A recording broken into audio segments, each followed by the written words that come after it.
في الدنيا إن آمن ليكون। Abu Dhabi প্রবাসী ভাই রাসেল মাহমুদ তার মাধ্যমে অন্য আরেক ভাই জানতে চেয়েছেন, তিনি নিফাস অবস্থায় স্ত্রী সহবাস করে ফেলেছেন। একজন আলেমকে এ ব্যাপারে জিজ্ঞেস করলে তিনি 1 দিনার কাফফারা দেওয়ার কথা বলেছেন। ওই ভাই আরও শুনেছেন যে 1 দিনার বাংলাদেশি মুদ্রায় 14,000 টাকা হয়।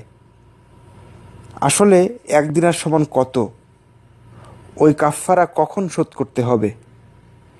উল্লেখ্য যে ওই ব্যক্তি ঋণ করে দেশ থেকে এসেছেন, এখনও ঋণ শোধ হয়নি। যা হোক, সব মিলিয়ে আরও 2 বছর পরে যখন উনি দেশে যাবেন, তখন নিজ হাতে টাকাটা, কাফফারার টাকাটা দিবেন সেই সংকল্প করেছেন। তার এই সিদ্ধান্ত কি ঠিক আছে? কাফফারার ওই টাকা মসজিদ, মাদ্রাসা, রাস্তাঘাট নির্মাণ, টিউবওয়েল পুঁতে দেওয়া ইত্যাদি কাজে ব্যয় করা যাবে কি না? দেখুন, সংক্ষিপ্ত আকারে বলি। প্রথম কথা হচ্ছে, নিফাস অবস্থায় স্ত্রী সহবাস সম্পূর্ণ হারাম এবং গর্হিত কাজ। কিন্তু কেউ তা করে ফেললে তাকে কি করতে হবে? তাকে আল্লাহর নিকট ক্ষমা প্রার্থনা করতে হবে, ইস্তেগফার করতে হবে এবং খালেস একনিষ্ঠ তওবা করতে হবে। সাথে সাথে তাকে কাফফারাও দিতে হবে। সুনানে আবু দাউদে একটি হাদিসে কেউ ঋতুবতী স্ত্রীর সাথে সহবাস করলে তার ব্যাপারে এসেছে, রাসূলুল্লাহ সাল্লাল্লাহু আলাইহি সাল্লাম বলেন, ইয়াতাসাদ্দাকু বিদিনারিন আও বিনিসফি দিনার, অর্থাৎ সে 1 দিনার বা অর্ধ দিনার সাদকা করে দিবে। ইমাম আলবানী রাহিমাহুল্লাহ হাদিসটিকে সহিহ বলেছেন। এরপর কথা হচ্ছে, 1 দিনার সমান কত টাকা তা নির্দিষ্ট করে বলা সত্যি মুশকিল। কারণ স্বর্ণের বা সোনার দাম কম বেশি হলে এটাও কম বেশি হতে পারে বা কম বেশি হবে নিশ্চিত।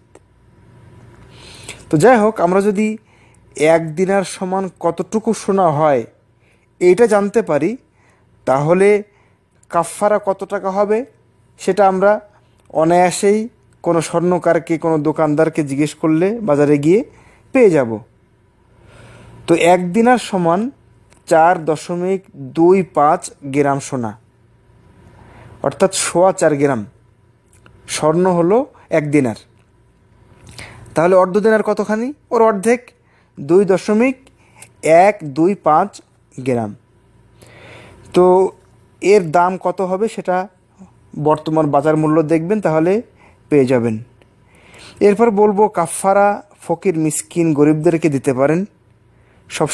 সবশেষে কথা হচ্ছে, কাফফারা আপনার কাঁধের বোঝা, এটাকে যত দ্রুত সম্ভব নামিয়ে দিলে আপনি দায়মুক্ত হয়ে যাবেন।